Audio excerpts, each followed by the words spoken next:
He heard footsteps coming up the cellar stairs. There are ghosts in this chapter. One comes back as a real person, another takes revenge on her murderer, and there are other strange happenings. The Thing. Ted Martin and Sam Miller were good friends. They spent a lot of time together. On this particular night, they were sitting on a fence near the post office talking about one thing and another. There was a field of turnips across the road. Suddenly, they saw something crawl out of the field and stand up. It looked like a man, but in the dark it was hard to tell for sure. Then it was gone. But soon it appeared again. It walked halfway across the road, then it turned around and went back into the field. Then it came out a third time and started towards them. By now, Ted and Sam were scared, and they started running. But when they finally stopped, they decided they were being foolish. They weren't sure what had scared them, so they decided to go back and get a better look. Pretty soon they saw it, for it was coming to meet them. It was wearing black pants, a white shirt, and black suspenders. Sam said, "I'm going to try to touch it. Then we'll know if it's real." He walked up to it and peered into its face. It had bright, penetrating eyes, sunk deep in its head. It looked like a skeleton. Ted took one look and screamed, and again he and Sam ran. But this time the skeleton followed them. When they got to Ted's house, they stood in the doorway and watched it. It stayed out in the road for a while, then it disappeared. A year later, Ted got sick and died. Toward the end, Sam sat up with him every night. The night Ted died, Sam said he looked just like the skeleton. Cold as clay. A farmer had a daughter from whom he cared more than anything on earth. She fell in love with a farmhand named Jim, but the farmer did not think Jim was good enough for his daughter. To keep them apart, he sent her to live with her uncle on the other side of the county. Soon after she left, Jim got sick and he wasted away and died. Everyone said he died of a broken heart. The farmer felt so guilty about Jim's death. He could not tell his daughter what had happened. She continued to think about Jim and the life they might have had together. One night, many weeks later, there was a knock on her uncle's door. When the girl opened the door, Jim was standing there. "Your father asked me to get you," he said. "I came on his best horse." "Is there anything wrong?" she asked. "I don't know," he said. She packed a few things, and they left. She rode behind him, clinging to his waist. Soon he complained of a headache. It ached something terrible, he told her. She put her hand on his forehead. "Why are you as cold as clay?" she said. "I hope you are not ill." And she wrapped her handkerchief around his head. They traveled so swiftly that in a few hours they reached the farm. The girl quickly dismounted and knocked on the door. Her father was startled to see her. "Didn't you send for me?" she asked. "No, I didn't," he said. She turned to Jim, but he was gone, and so was the horse. They went to the stable to look for them. The horse was there. It was covered with sweat and trembling with fear. But there was no sign of Jim. Terrified, her father told her the truth about Jim's death. Then quickly, he went to see Jim's parents. They decided to open his grave. The corpse was in its coffin, but around its head they found the girl's handkerchief. The White Wolf. The timber wolves around French Creek had gotten out of hand. There were so many wolves, the farmers could not stop them from killing their cattle and sheep, so the state put a bounty on them. It would pay a hunter $10 for every wolf pelt he turned in. A butcher in town named Bill Williams thought that was pretty good money. He stopped working as a butcher and started killing wolves. He was good at it.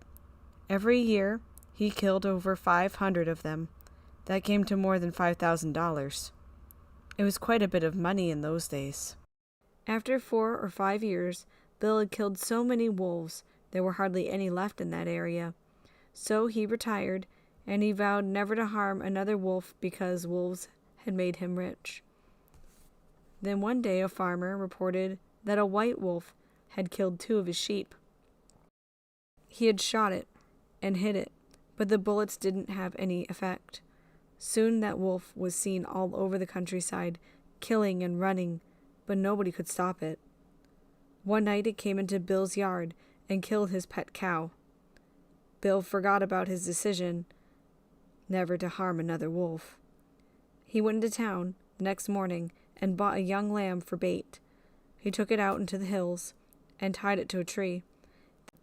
Then he backed off about 50 yards and sat down under another tree. With his gun in his lap, he waited. When Bill didn't come back, his friends started looking for him. Finally, they found the lamb. It was still tied to a tree. It was hungry, but it was alive. Then they found Bill. He was still sitting against the other tree. But he was dead. His throat had been torn open. But there was no sign of a struggle. His gun hadn't been fired, and there were no tracks in the soil around him. As for the white wolf, it was never seen again. The haunted house. One time, a preacher went to see if he could put a haunt to rest at a house in his settlement. The house had been haunted for about 10 years. Several people had tried to stay there all night, but they always would get scared out by the haunt. So this preacher took his Bible and went to the house, went on in, built himself a good fire, and lit a lamp.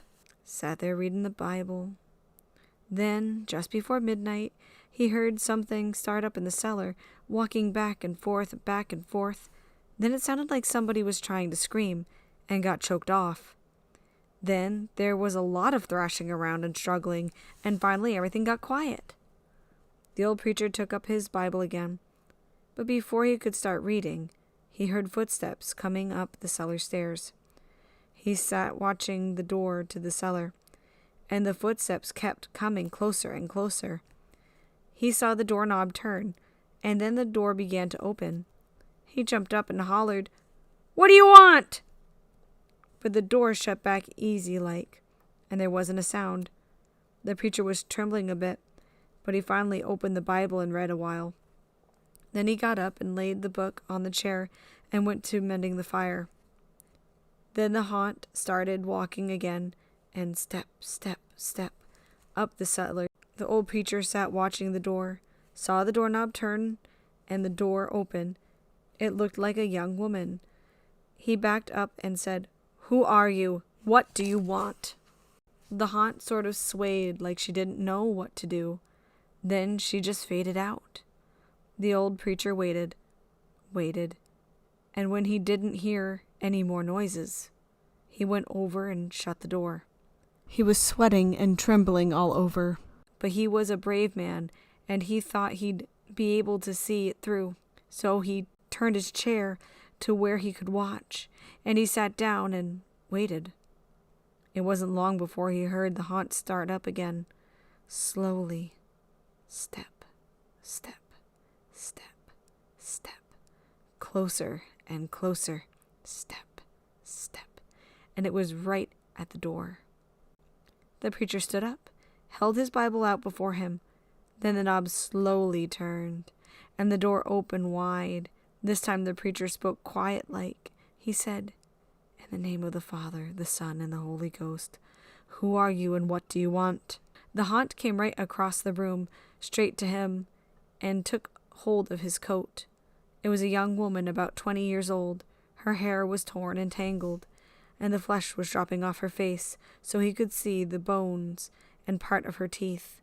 She had no eyeballs, but there was a sort of blue light way back in her eye sockets, and she had no nose to her face. Then she started talking. It sounded like her voice was coming and going with the wind blowing it. She told how her lover had killed her for her money and buried it in the cellar. She said if the preacher could dig up her bones and bury her properly, she could rest.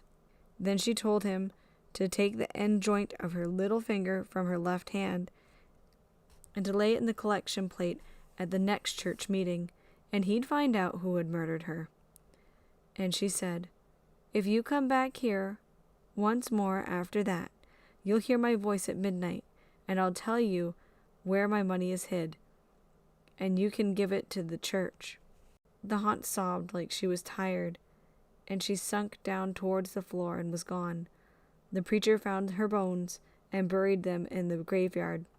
The next Sunday, the preacher put the finger bone in a collection plate, and when a certain man happened to touch it, it stuck to his hand. The man jumped up and rubbed and scraped and tore at that bone, trying to get it off. Then he went to screaming like he was going crazy. Well, he confessed to the murder, and they took him on to jail. After the man was hung, the preacher went back to the house one midnight, and the haunt's voice told him to dig under the hearthrug. He did, and he found a big sack of money, and where that haunt has held on to his coat, the print of those bony fingers were burned right into the cloth. It never did come out. The guests. A young man and his wife were on a trip to visit his mother. Usually they arrived in time for supper, but they had gotten a late start, and now it was getting dark. So they decided to look for a place to stay overnight and go on in the morning. Just off the road, they saw a small house in the woods. "Maybe they rent rooms," the wife said. So they stopped to ask. An elderly man and woman came to the door. They didn't rent rooms, they said, but they would be glad to have them stay overnight as their guests. They had plenty of room, and they would enjoy the company. The old woman made coffee and brought out some cake, and the four of them talked for a while. Then the young couple were taken to their room. They again explained that they wanted to pay for this, but the old man said he would not accept any money. The young couple got up early the next morning before their hosts had awakened. On a table near the front door, they left an envelope with some money in it for the room. Then they went on to the next town. They stopped in a restaurant and had breakfast. When they told the owner where they had stayed, he was shocked. "That can't be," he said. "That house burned to the ground, and the man and the woman who lived there died in the fire." The young couple could not believe it, so they went back to the house. Only now there was no house. All they found was a burned-out shell. They stood staring at the ruins, trying to understand what had happened. Then the woman screamed, and the rubble was a badly burned table, like the one they had seen by the front door. On the table was the envelope they had left that morning. Well, that's the end of tonight's video. Please stay tuned for more, and don't forget to like and subscribe. Good night, and sleep tight.